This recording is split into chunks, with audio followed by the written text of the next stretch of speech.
दोस्तों गोकू का speed bomb बहुत ही पावरफुल अटैक है, लेकिन इसको यूज करने का कुछ डाउन साइड भी है। स्वागत है आपका दोस्तों स्क्रीन पॉइंट में, और आज हम बात करेंगे स्पीड बॉम्ब यूज करने के 9 कड़वे रियलिटीज के बारे में।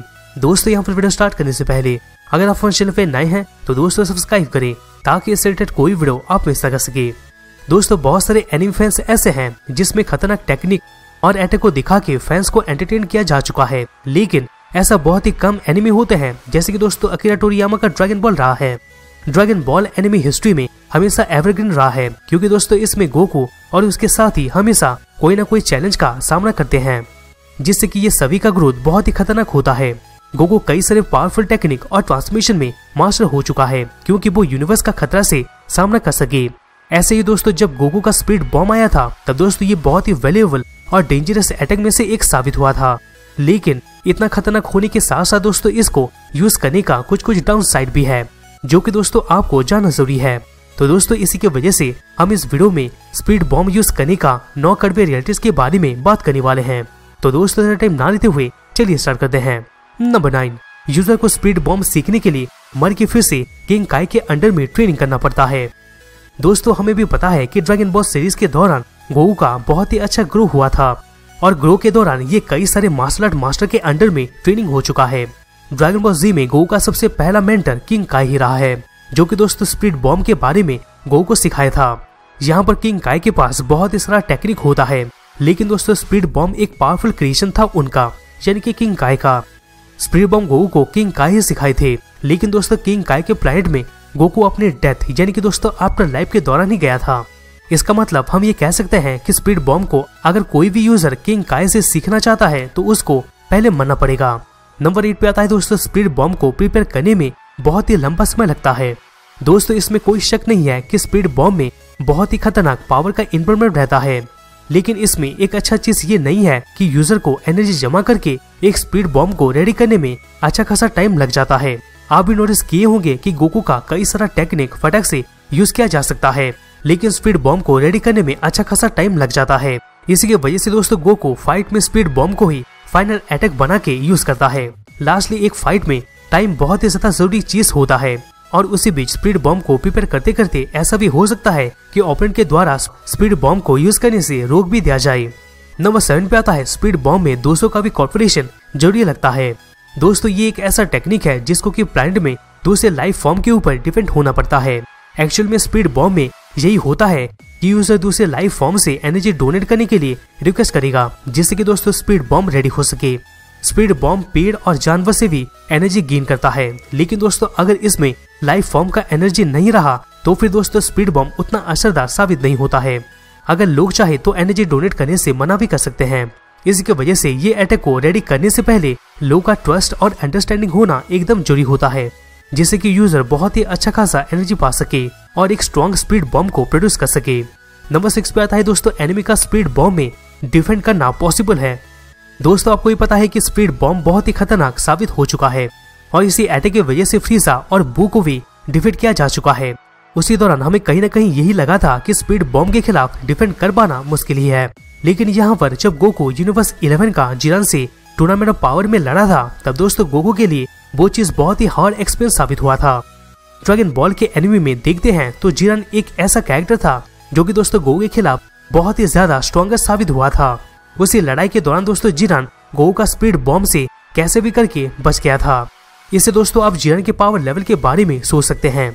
और दोस्तों जिरान के केस में जो भी हुआ उससे दोस्तों ये प्रूव होता है कि स्पीड बॉम्ब के अगेंस्ट डिफेंड करना भी पॉसिबल है। नंबर 5 पे आता है स्पीड बॉम्ब परफॉर्म करने के दौरान प्लैनेट डिस्ट्रॉय का भी पॉसिबिलिटी होता है। दोस्तों हम पहले भी आपको बता चुके हैं कि स्पीड बॉम्ब में गिव एंड टेक वाला रिलेशनशिप चलता है, क्योंकि दोस्तों अटैक में एनर्जी को गेन किया जा सके और फिर अटैक को परफॉर्म किया जा सके। लेकिन जब गोकू स्पीड बॉम्ब सीखा था तब किंग काई स्पीड बॉम्ब का कायदे कानून को लेके और डिस्ट्रक्शन को लेके कुछ वार्निंग्स भी दिए थे। किंग काई गोकू को ये बताए थे कि कभी भी गलती से भी सन का एनर्जी एक्सेस हो गया तो बहुत ही ज्यादा एनर्जी होने की वजह से प्लैनेट का भी डिस्ट्रक्शन होने का पॉसिबिलिटी होता है, क्योंकि स्पीड बॉम्ब को प्लैनेट से ही एनर्जी लेना जरूरी है, और ऐसे में अगर गलती से भी सन का एनर्जी एक्सेस हुआ तो फिर सभी के लिए ये बहुत ही ज्यादा भयंकर होगा। नंबर 4 पे आता है इसका इविल काउंटर अटैक भी है। दोस्तों गोकू को कामेहामेहा जैसे टेक्निक को यूज करके अपने ओपोनेंट को हराने में बहुत ही ज्यादा मजा आता है और उसको अच्छा भी लगता है। लेकिन स्पीड बॉम्ब का कोई एडवांटेजेस का ठिकाना भी नहीं है, क्योंकि इसमें कितना ज्यादा पावर या तो कितना कम पावर हो सकता है उसका कोई भी हिसाब नहीं होता है। स्पीड बॉम्ब एक अच्छा अटैक तभी होता है जब इसमें अच्छा एनर्जी हो, लेकिन गोकू को स्पीड बॉम्ब से सिमिलर डार्क अटैक का भी सामना करना पड़ चुका है। यहाँ पर ड्रैगन बॉल जीटी में बेबी वेजिटा का रिवेंज डेथ बॉल एक इविल स्पीड बॉम्ब की तरह ही था और इसमें ज्यादा रेस्ट्रिक्शन भी नहीं था।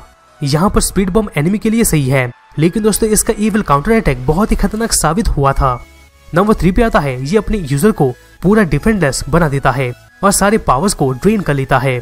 दोस्तों स्पीड बॉम्ब के द्वारा बहुत ही ज्यादा एनर्जी रिलीज होता है और इसमें बहुत ही टाइम और इफर्ट भी शामिल होता है, लेकिन इसका एक डिसएडवांटेजेस ये है कि यूजर जब एनर्जी बॉल बनाते रहता है तब दोस्तों वो खुद का डिफेंस बिल्कुल भी नहीं कर सकता है। गोकू ये अटैक तब यूज करता है जब इसके पास कोई भी एक्स्ट्रा सपोर्ट या तो हेल्प करने वाला कोई कैरेक्टर हो, क्योंकि वो एनिमी को डिस्टर्ब कर सके जब तक स्पीड बॉम्ब रेडी हो जाता है। यहाँ पर ये तो एक डिसएडवांटेजेस है, लेकिन दोस्तों इसका और एक डिसएडवांटेज ये है कि इसको यूज करने के बाद यूजर एकदम पावरलेस हो जाता है। नंबर 2 पे आता है दोस्तों, ये अपने टारगेट को मिस भी कर सकता है। दोस्तों ड्रैगन बॉल एक ऐसा सीरीज है जिसमें बैटल का रिजल्ट बहुत ही औसम होता है। वैसे स्पीड बॉम्ब भी बैटल का एंड में सेटिस्फाइंग वाला रिजल्ट भी देता है, लेकिन इसका एक डिसअपॉइंटेड वाला चीज ये है कि ये अटैक अपने टारगेट को भी मिस कर सकता है। स्पीड बॉम्ब इतना बड़ा होता है कि ये खुद एक प्लांट की तरह ही दिखता है, और अगर यही चीज एनिमी को नहीं लग के कहीं और गया तो दोस्तों डिस्ट्रक्शन का अंदाजा आप खुद लगा सकते हैं। कुछ टेक्निक ऑलरेडी हैं जो कि दोस्तों कभी भी अपने टारगेट को मिस नहीं कर सकते हैं, लेकिन दोस्तों यहाँ सोचने वाली बात यह है कि जितना टाइम और एनर्जी स्पीड बॉम्ब में लग रहा है उसके हिसाब से इसमें ग्रांटेड सक्सेस रेट तो जरूर होना चाहिए था, जो कि दोस्तों एक्चुअली में इसमें नहीं है। फाइनली दोस्तों मेरे वो 1 पे आता है एनीगैस। जी हाँ दोस्तों, एक सुपर सेन में होते हुए इसको यूज नहीं किया जा सकता है। दोस्तों अगर हम नोटिस करते हैं तो गोकू सुपर सेन ट्रांसमिशन के कॉन्सेप्ट को जानने से पहले ही वो स्पीड बॉम्ब में मास्टर हो चुका था। एक तरफ से देखा जाए तो powerful transmission dangerous energy attack को रिप्लेस करते जा रहा है, और इसके वजह से स्पीड बॉम्ब और सुपर सेन फॉर्म के बीच में बहुत ही इम्बैलेंस देखने को मिलता है। ड्रैगन बॉल जी के सुपर एंड्रॉइड 13 मूवी में ये एक्सप्लेन किया गया था कि गोकू जब एक सुपर सेन में होगा तब वो एक स्पीड बॉम्ब क्रिएट नहीं कर सकता है, क्योंकि स्पीड बॉम्ब का जो प्रिंसिपल है ये चीज उसके खिलाफ जाता है। लेकिन ये चीज बाद में ड्रैगन बॉल में थोड़ा कम ध्यान दिया गया था और वो ऑलरेडी एक स्पीड बॉम्ब को असेंबल कर चुका था और फिर शायद एक सुपर सेन में भी आने के लिए रेडी हो गया था। ये चीज थोड़ा ट्रिकी है, लेकिन दोस्तों स्पीड बॉम्ब का प्रिंसिपल के हिसाब से देखा जाए तो ये बहुत ही अच्छा डिसएडवांटेज साबित हुआ था। तो दोस्तों यही था स्पीड बॉम्ब यूज करने का 9 कड़वे रियलिटीज के बारे में। दोस्तों वीडियो आपको कैसा लगा कमेंट में जरूर कमेंट कीजिएगा। दोस्तों अगर वीडियो अच्छा लगा तो प्लीज वीडियो को लाइक करना मत भूलेगा, जिससे हमें मोटिवेशन मिलता रहेगा और हम तक ऐसे ऑसम कंटेंट पहुंचाते रहेंगे। तो दोस्तों हम आपसे वापस मिलते हैं किसी दूसरे नए वीडियोस में।